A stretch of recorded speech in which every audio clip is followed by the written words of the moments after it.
He was born with 4 extra teeth. He could have had them removed. Any dentist would have done it. He refused. And that one decision tells you almost everything about the man the world would come to know as Freddie Mercury. Because the greatest frontman in rock history spent years convinced he didn't belong anywhere. He changed his country. He changed his name. He built a character so enormous it could swallow a stadium whole. But behind that character was someone almost nobody ever saw. He hid a devastating secret from most of the people who loved him. Millions believed they knew him. Almost none of them did. Even his own bandmates didn't know everything. His final recordings were made while he was dying, and he never stopped singing, not once. So this isn't just the story of a rock star. It's the story of a shy immigrant boy who built one of history's greatest performers to protect the frightened man underneath. By the end of this video, you'll understand why one of the most recognizable people on Earth spent his entire life hiding in plain sight. You'll understand why he refused to fix those teeth, why he changed his name, why he kept the biggest news of his life a secret until the day before he died. And you'll understand why, decades later, the world still sings every word he left behind. It starts on a small island off the coast of Africa, with a boy who had no idea what he was about to become. Before the world knew Freddie Mercury, there was a quiet boy named Farrokh Bulsara. He was born in 1946 on Zanzibar, a spice island off the coast of East Africa. His family were Parsis, descendants of Persians who had settled in India generations earlier. His father worked a steady government job as a cashier for the British Colonial Office. It was a respectable life, a predictable one, and Farrokh never quite fit inside it. When he was 8 years old, his parents made a decision that would shape everything. They sent him away. Not to another town, to another continent. A boarding school in Panchgani, India, more than 2,000 miles from home. Imagine being 8 and being put on a ship and watching your parents shrink on the dock until they disappear. He lived with relatives. He saw his mother and father only on holidays. Weeks would pass, then months, and the boy learned to carry his loneliness quietly. And in that distance, something interesting happened. The shy boy found a stage. He'd already started piano at 7, and now he threw himself into it. He joined the school choir. He listened obsessively to the rock and roll drifting in from the West, to Elvis, to the singers his classmates loved. Then he did something that surprised everyone. He formed a band. A little group of schoolboys who called themselves the Hectics, playing covers at school dances and functions. And the quiet kid at the piano became someone else entirely when the music started. His schoolmates gave him a new name. They stopped calling him Farrokh. They called him Freddie. He loved it. For the first time, he wasn't the quiet outsider. When he sat at that piano, people looked at him differently. They looked at him the way he wanted to be seen. But school was thousands of miles from a music career, and a boy playing covers at a dance is not a legend. When he finished school, he went back home to Zanzibar, back to the predictable life, back to being the quiet son of a government clerk. And then, everything his family had built came apart overnight. Because changing his name wasn't going to be enough. Soon, Freddie would have to change his entire world. In 1964, revolution erupted on Zanzibar. The government was overthrown. Thousands of people from the island's Arab and Indian communities were killed. For a Parsi family with an Indian background, staying was no longer safe. So the Bulsaras ran. They packed what they could carry and fled to England, settling in a modest suburb outside London. Freddie was 17. He'd gone from a spice island to a gray London commute in the space of a few weeks. He was an immigrant now, an outsider all over again, and he leaned into the one thing that had ever made him feel powerful: art, music, performance. He enrolled at Ealing Art College and studied graphic design. He was genuinely talented at it. Years later, he'd used those skills to design Queen's royal crest himself. But his real education was happening after class, in the smoky pubs and clubs of London, watching bands, studying the way a singer could hold a room, absorbing everything. He'd already fronted a couple of small bands that went nowhere. He knew he could sing. What he didn't have yet was the right people to sing with. His parents wanted something safe for him. Most of the family were accountants and lawyers. They wanted a real profession. Freddie told them he wasn't clever enough for a normal job, that he only wanted to sing. It wasn't true that he wasn't clever. It was that he'd already decided who he was going to be. Around this time, he fell in love with a local band called Smile. Two of its members were a physics student named Brian May and a dental student named Roger Taylor. Freddie followed them everywhere. He watched their shows. He gave them notes. He told them over and over how they should perform, how they should dress, how they should command a room. And he told them something that must have sounded almost arrogant coming from a shy art student. He said if he were their singer, he'd do so much more. They mostly humored him. They already had a singer, but then their singer quit. Suddenly, the band Freddie idolized had a hole in the middle of it, and the quiet immigrant boy stepped forward to fill it. He didn't just join, he took over the vision completely. He pushed for a new name, something grand and theatrical and impossible to ignore. He chose Queen. And then he did the boldest thing of all. He erased Farrokh Bulsara. He renamed himself Mercury, after the messenger of the gods. It wasn't just a stage name, it was a line drawn through his own life. On one side, Farrokh Bulsara, the immigrant, the outsider, the boy who never fit. On the other side, someone entirely new, someone who would decide for himself exactly who he got to be. Farrokh, the shy outsider, disappeared. Freddie Mercury was born. But a name and a dream don't make a band. Now he needed 3 other men to believe in something the entire music industry would soon tell them was impossible. Nobody believed 4 completely different personalities could become one of the greatest bands in history. You had Brian May, the astrophysicist who built his own guitar by hand with his father. You had Roger Taylor, the drummer studying to be a dentist. And soon you had John Deacon, a quiet electronics student who became their bass player. 4 brilliant, stubborn, wildly different men. Every one of them a songwriter. Every one of them convinced he was right. On paper, it shouldn't have worked. In fact, that tension was the secret. They argued constantly. They pushed each other. And out of all that friction came a sound no single one of them could have made alone. The early years were brutal. Their first albums didn't launch them to stardom. The reviews were mixed, sometimes cruel. Money was tight. Freddie was running a stall at a London market, selling secondhand clothes and art just to pay the rent. Picture that for a second. The man who'd one day command Wembley, haggling over used jackets on a market table. But something was building underneath, because Queen refused to be small. The industry wanted simple, radio-friendly pop songs. 3 minutes, easy to sell, easy to forget. Queen wanted opera. They wanted layered harmonies stacked hundreds of tracks deep. They wanted rock music that sounded like nothing anyone had heard before. And in 1975, Freddie sat down at a piano and wrote something that broke every rule at once. 6 minutes long, no chorus in the normal sense.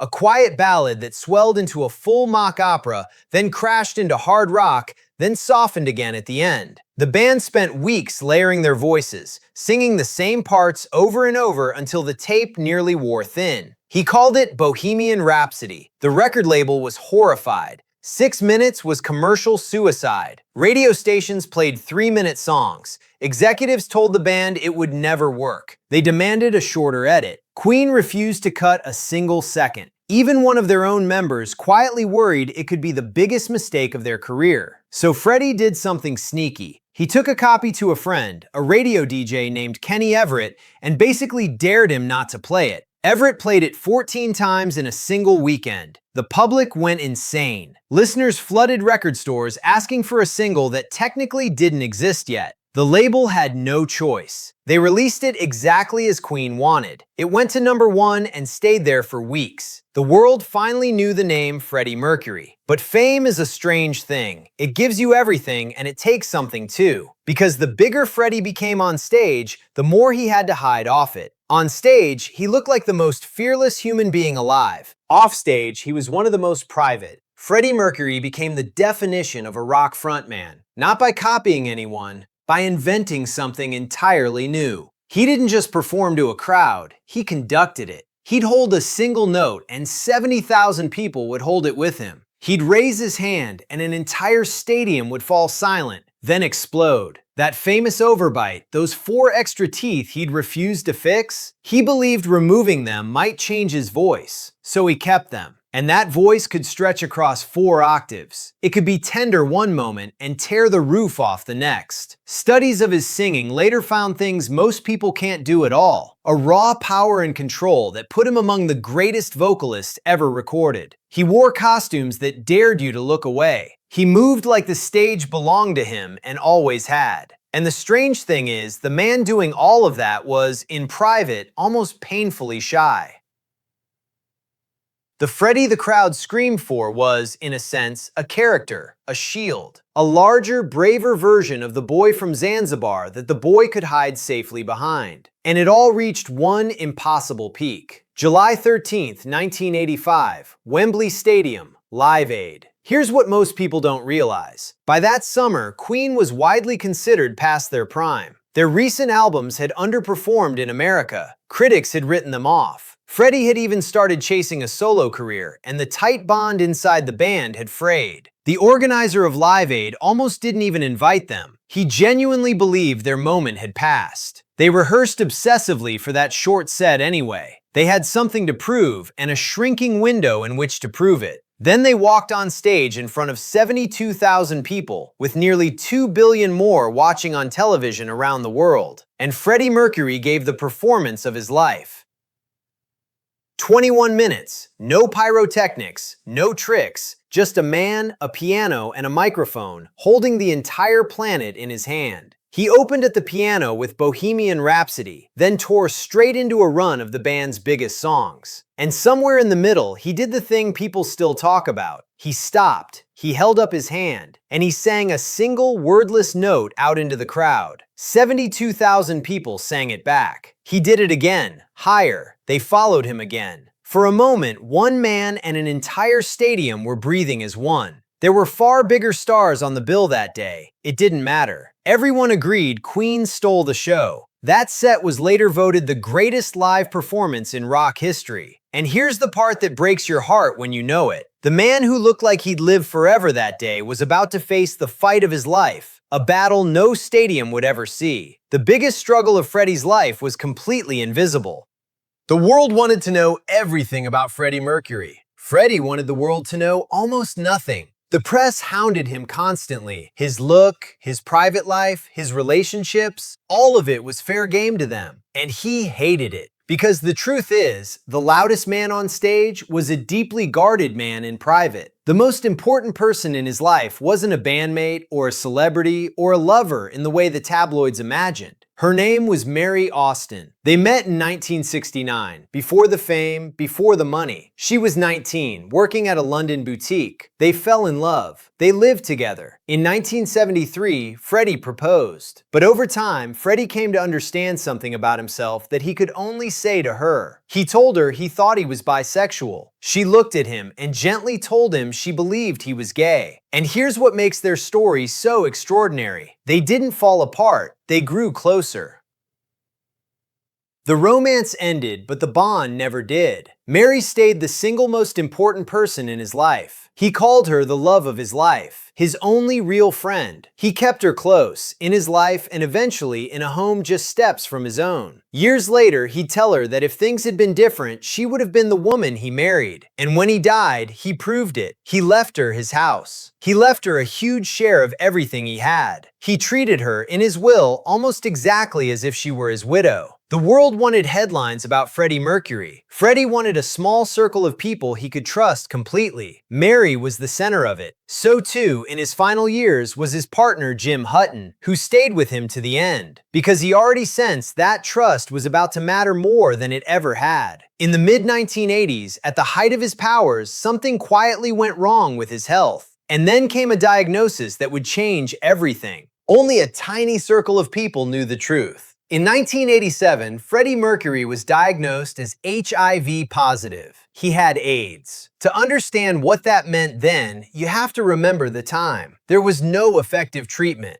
A diagnosis was widely seen as a death sentence, and the disease carried a brutal, cruel stigma. Sufferers were treated like outcasts. Freddie made a choice that defined his final years. He would tell almost no one, not because he was ashamed, but because he refused to let the disease turn him into a headline. He refused to let strangers pity him or turn his life into a circus. And most of all, he wanted to protect the people he loved from the storm that would follow. His mother later said it simply, he kept it private to protect the people around him. And there's something quietly heartbreaking about how he responded to the diagnosis. He didn't fall apart in public. He didn't chase every experimental cure the way you might expect. He mostly kept living, kept working, kept protecting the ordinary calm of the people he loved. He even kept it from his own bandmates for a while. It was only around 1989 that he finally sat Brian, Roger, and John down and told them the truth, that he was seriously ill. That time was short. He asked them not to make a thing of it, to just keep making music with him for as long as he could. Their response tells you who these men were to each other. They didn't leave. They didn't panic in public. They closed ranks around him and kept working exactly as he wanted. Because Freddie made a decision that stunned everyone who knew. His body was failing, but his determination was doing the opposite. It was getting stronger. He turned to his bandmates and said something they never forgot. Something like, "Write me anything, and I'll sing it. I'll leave you as much music as I possibly can." He was running out of time, so he decided to spend every second of it doing the one thing that made him feel most alive. His greatest performance wasn't behind him, it was still to come, and almost no one would ever see it happen. He knew he was dying, and he walked into the studio anyway.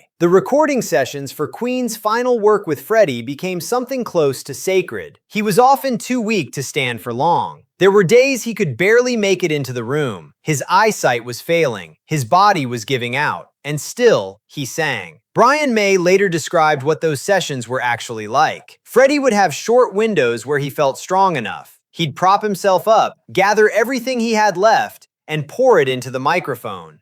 On one of the last songs they recorded together, called Mother Love, they worked line by line. Brian would play him a phrase, Freddie would sing it again and again, take after take, downing shots of vodka to push through the pain. They wrote it in pieces because that's all his strength allowed. And there's a detail about that song that will stay with you. Freddie sang almost the entire thing, but he couldn't finish the very last verse. His body simply couldn't do it that day. He told them he'd come back and complete it when he felt better. He never got the chance. Brian May sang the final verse instead. Think about that. The most powerful voice in rock, and his last recorded song has one verse he didn't live long enough to reach.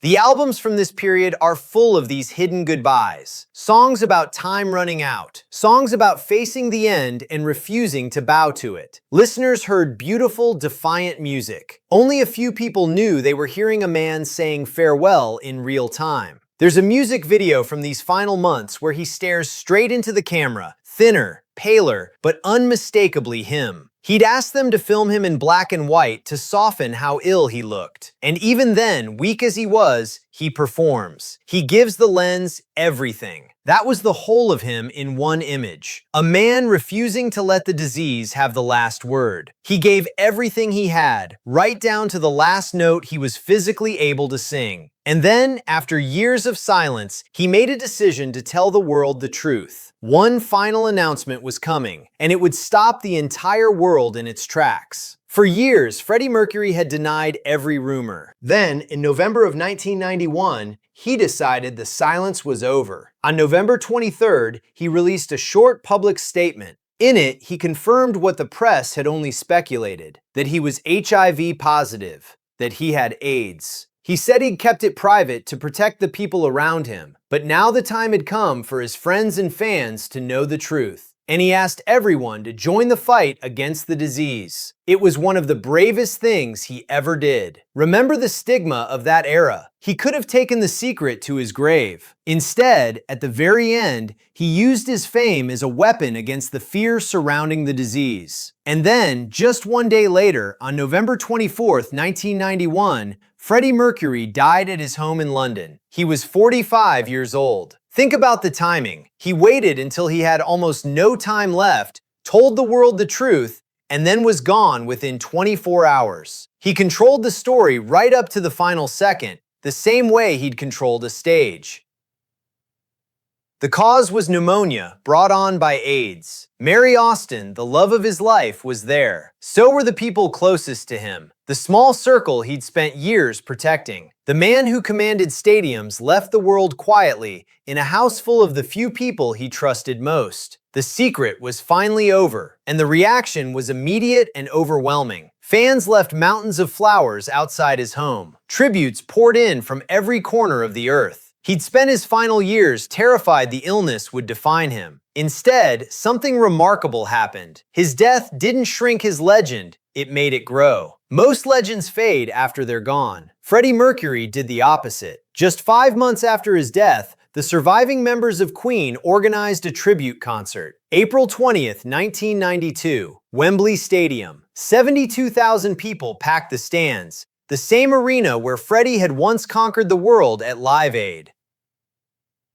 An estimated 1 billion people watched around the globe. The biggest names in music showed up to sing his songs. Legends who normally headlined their own tours stood on that stage as backing singers just to be part of it. None of them could replace him. That was the whole point. Standing in his spot, they made his absence impossible to ignore. It raised around £20 million and launched a charity in his name to fight AIDS worldwide, a fight that continues to this day. But the tributes were only the beginning. Something stranger and more beautiful happened over the following decades. New generations kept discovering him. Kids who weren't even born when he died learned every word to Bohemian Rhapsody. His voice showed up in stadiums, in films, in commercials, in classrooms. Then, in 2018, a film about his life put his story in front of the whole world all over again. The lead actor won an Oscar, and a whole new wave of people fell in love with Queen. Freddie's music didn't just survive, it kept spreading.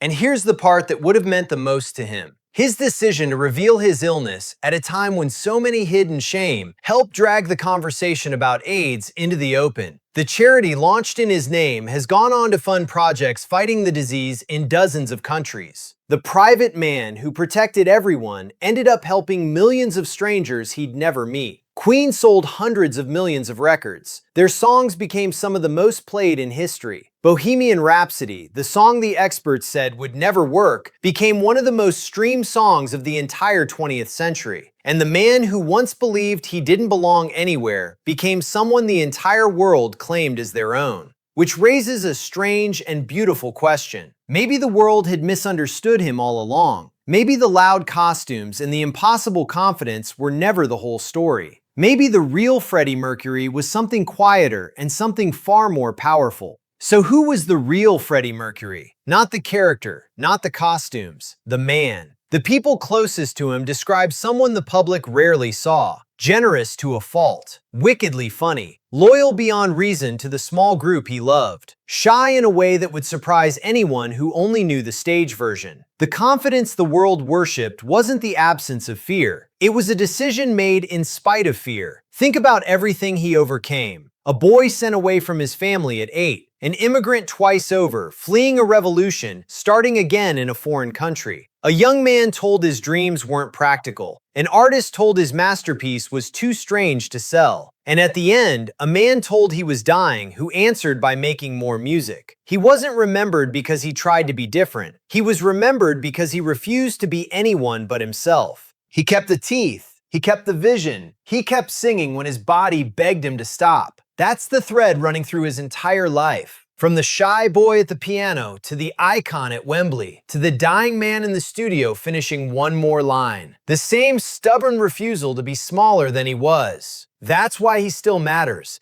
That's why the story never gets old. Because deep down, everyone knows what it feels like to be the outsider. To wonder if you belong, to be afraid, and to smile anyway so nobody sees it. Freddie Mercury felt all of that. The boy sent across an ocean, the refugee starting over, the star guarding a secret that could have crushed him. And instead of letting any of it make him smaller, he turned it into the loudest, most joyful sound the world had ever heard. That's the trick nobody could quite explain. How someone so private could give so much of himself away every single night to a room full of strangers. Maybe that was the point. Maybe the stage was the one place the fear couldn't reach him. At the start of this, I told you about a boy born with 4 extra teeth who refused to have them removed. Now you understand what that decision really was. It was the first sign of the one quality that defined his whole life. The refusal to change himself to fit someone else's idea of normal. The world remembers Freddie Mercury as the greatest showman in rock. The voice, the costumes, the impossible performances at Wembley. But behind all of it was a man who carried fear. A man who protected the people he loved. A man who kept creating even when he knew his time was running out. His story was never really about fame. It was about courage. Because when the fame faded, when the health failed, when almost everything was taken from him, Freddie Mercury still had one thing left. His music. And maybe that's why, all these decades later, the world still sings along. Not because Freddie set out to become immortal, but because the music already was. The shy boy named Farrokh Bulsara wanted to matter. The man called Freddie Mercury made sure he always will.